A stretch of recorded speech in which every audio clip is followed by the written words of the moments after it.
How's it going, everybody? Welcome back to Longton Art.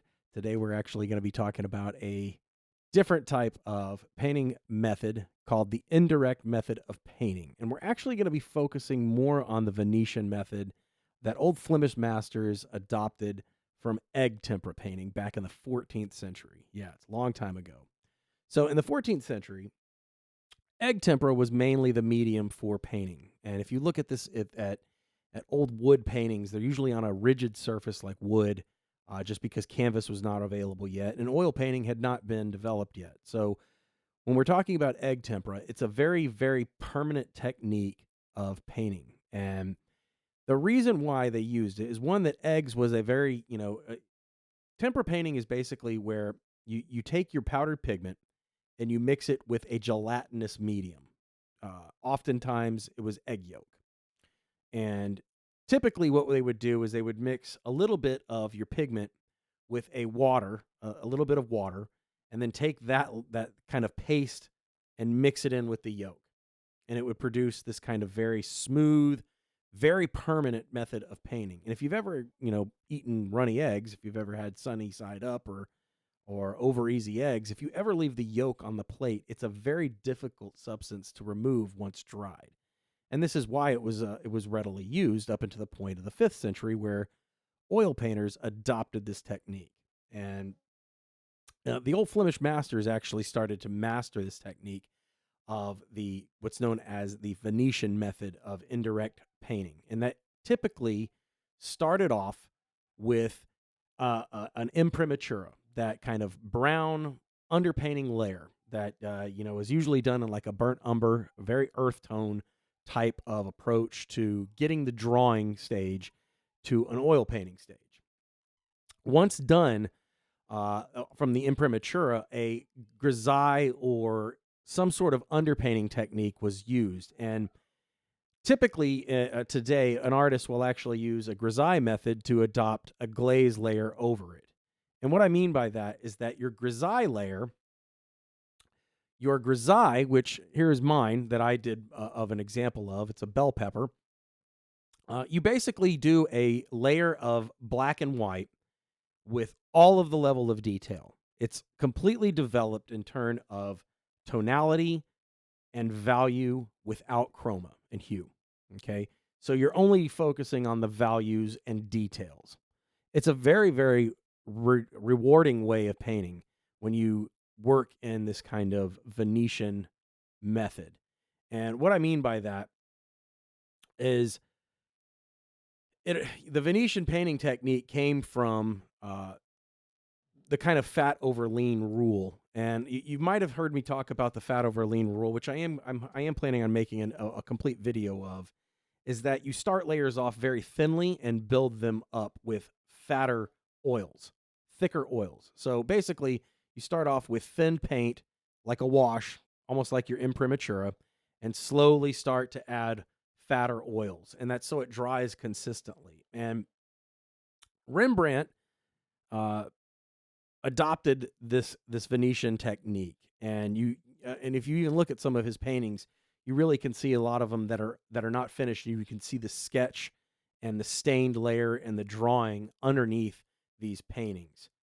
And then once you have your sketch, you would start with an imprimatura and then go from there and build it up. But today we're actually going to look at painting with this kind of grisaille technique right here. And that is basically where you build your painting with value only, black and white, completely, lock down your detail and your values of whatever color is going to be going over it.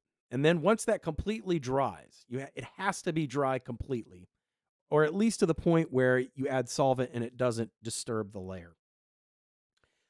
I usually wait a few weeks before I start working in this very specific indirect manner, just so that I know that if there's some reason, like maybe a value didn't get added to like a dryer like Liquin or something like that, I let it dry completely, because it will naturally dry and you won't disturb that layer underneath it. So once that layer is dry, then you start glazing over the grisaille technique. Now, a glaze is a process of applying a very thin, transparent translucent layer of paint over an opaque layer. And what I mean by that, let me show you a quick little demonstration of what I mean. So in this image here, you can see the sun, like the light, whatever the light source is. And the light actually it passes through these glaze layers and bounces back to the viewer's eye once it hits the grisaille layer.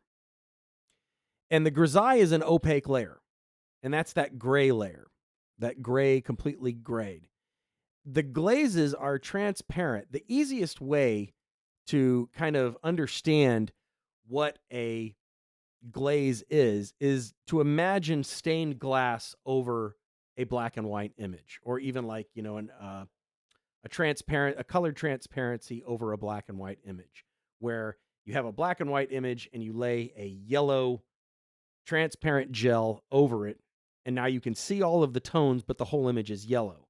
And if you were to take a red, you could then start to get more of an orange kind of look, because now it's optically blending red and orange together to create a orange looking type of illumination. And that's really what the glaze process is about keeping this kind of inner glow from within the painting intact, so that, you know, it has this higher illuminance from within the painting. And it's a very slow process, but like I said before, a very rewarding process, because as you progress through multiple layers, and this is not like a 2 or 3 layer process. This is multiple layers, 5, 6, 7, 8, 9, 10, to whatever it takes to subtly shift your colors in the right direction. Now, you might have seen my video on Instagram or in YouTube of the grisaille of creating this image right here. And from the grisaille, after it was completely dry, the first layer, I started to paint an entire layer of paint over the entire canvas, meaning I'm not just painting one thing at a time. I am mixing up glazes for whatever color I need. And I think in the first layer of color, once this was dry, which this is the first layer now, the first layer of glaze is over the grisaille. So let me come back to the grisaille here real quick, so you can see the gray. There's the gray image, and then the yellow image. You know, it's starting to turn yellow. It's actually an orange bell pepper. It's actually an orange bell pepper, and I'm going to put that right down here so you can see where I'm going to try to end up. So the first layer, I'm mixing up kind of this like lightly brownish kind of layer for the cutting board underneath. I've got a yellow glaze for the bell pepper, and then I've slowly started to add a green glaze to the stem. And then the background, I really haven't, the full-on background, which is a mix of ultramarine blue and burnt umber, which is kind of like a Payne's gray black. It's a blue black. It's not exactly black. I never use black in my paintings. You're starting to build up. So that would be the first layer. The second layer of color, I'm slowly starting to develop and build my chroma levels on everything. Right now, the yellow is really, really bright, but I haven't even introduced any of the shadows yet. So now I'm really starting to I bumped up the layers, the coloring layers of the cutting board with like a red oxide and some of the shadows. I think there was a kind of lighter kind of ochre glaze and some of the highlights there. And then in the bell pepper, I introduced a little bit more of a different color of yellow, and I'm starting to build up my shadows. So in the third layer of color, you can really start to see where this pops. And I introduced a transparent white, which typically you don't use in a traditional glazing technique. But the cutting board was a little bit dark for me, so I selectively started to add some of that transparent white. I think the Rembrandt is the manufacturer, but you could always use like a zinc white, which is a little bit more transparent and loose than like a titanium white. So this is the third colored layer now. So I'm slowly starting to develop the cutting board, and this is the third layer of the overall image. When I say third layer, I don't mean sections. Like this is the third layer of just the bell pepper. I mean, the whole painting is now has 3 layers over it. And I've even done a layer of ultramarine blue in the background with another layer of burnt umber in those first 2 layers. So now it's really starting to build up and become almost this black kind of background. And currently this is where it's at. So I'm gonna switch over to the palette now, and I'm gonna show you guys how to make a glaze, because patience in this technique, it does play a huge role. But the great thing about this is when you're painting in an indirect method. Now this is nowhere near done. I just want to make sure that everybody understands that. This is nowhere near done. It's not even the level of orange, and you can see that from the reference just underneath. And I'm going to leave that in there. Hopefully I left it in there. I'm going to leave it in there. But you can see that it's got a long way to go, but it's slowly starting to shift from the warmer side of yellow into the orange. And then it's really going to start to come together in these next couple of layers of the orange. And I really don't want to push it too fast because I don't want to lose transparency of that underlying layer. All of the form is done from that grisaille. There is zero amount of opaque paint in this painting right now. It's all just kind of transparent layers built on top of each other, where it allows the light to go through all of these layers and hit that grisaille and come back. And that's what kind of produces this inner glow.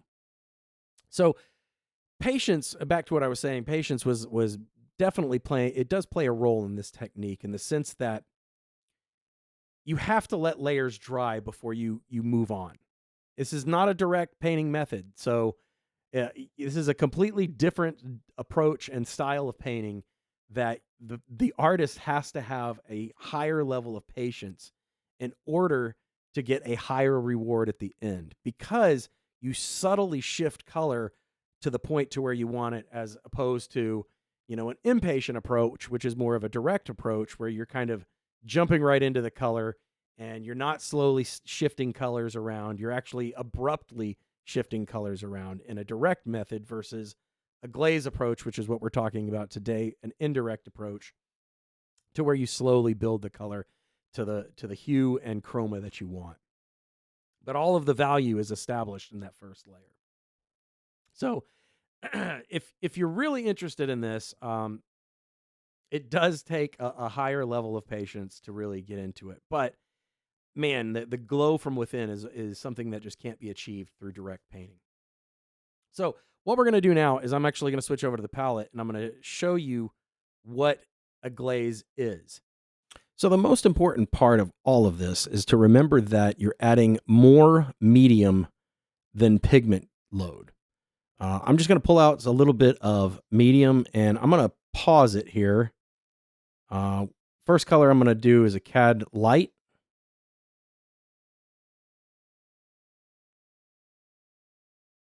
And then a CAD red. Deep. I'm actually going to switch over to ultramarine blue.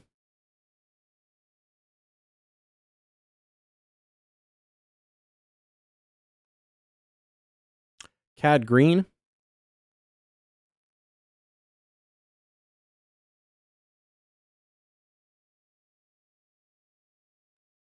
And I'm actually going to use titanium white. Now, I typically don't ever glaze with titanium white or a white of any kind.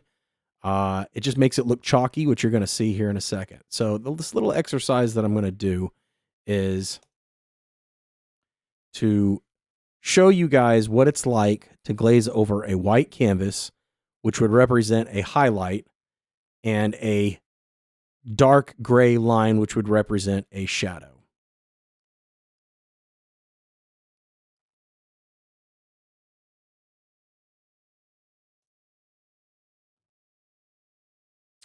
So let's just get right into it.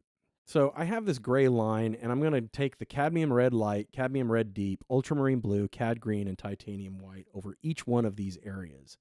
Now, if you can imagine the white of the canvas being a highlight and the gray being a shadow, you really can kind of see what these colors do when you're glazing over them. One, it does knock down some of the intensity of the white, and it also knocks down some of the intensity of the darker value, which is that dark gray value bar. It's acrylic paint, and I'm just painting over it with oils. You always can paint oils over acrylic, but you can't really paint acrylics over oils. Oils and waters don't mix. Oil and water don't mix, so there's adhesion problems when painting acrylics on top of oils. But you can always do it the other way around. But really, in this exercise, I really wanted you guys just to see how well these guys interact. It's a very slow buildup of color as opposed to a direct method.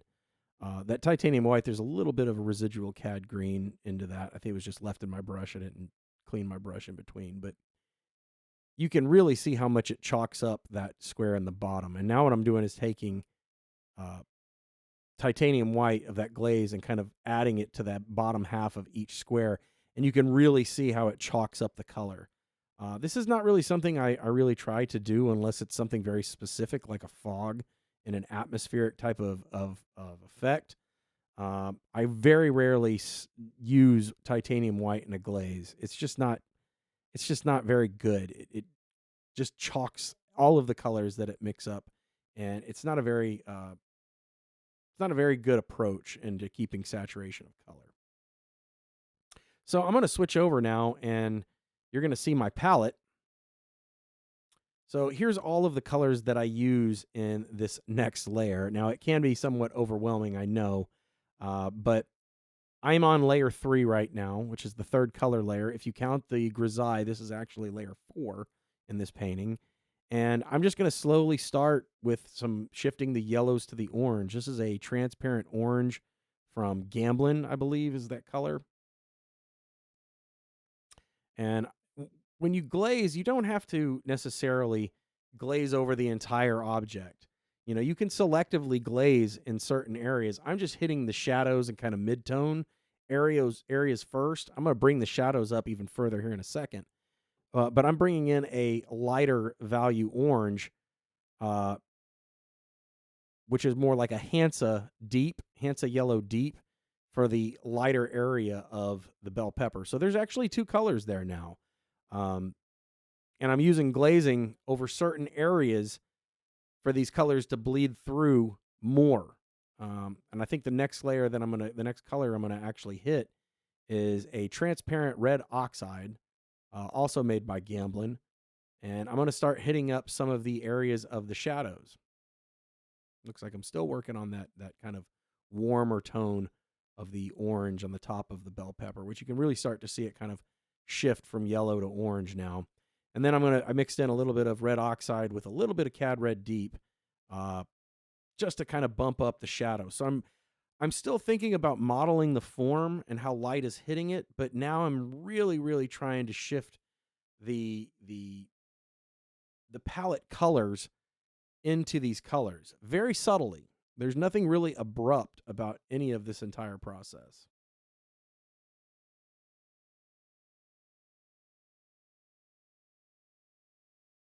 So again, this is just kind of like slowly building up color rather than a direct method of just mixing opaque paint and laying it down and kind of working wet into wet. This is very much a patience game where you paint a layer, you let it dry. You paint a layer, you let it dry. You paint a layer, you let it dry.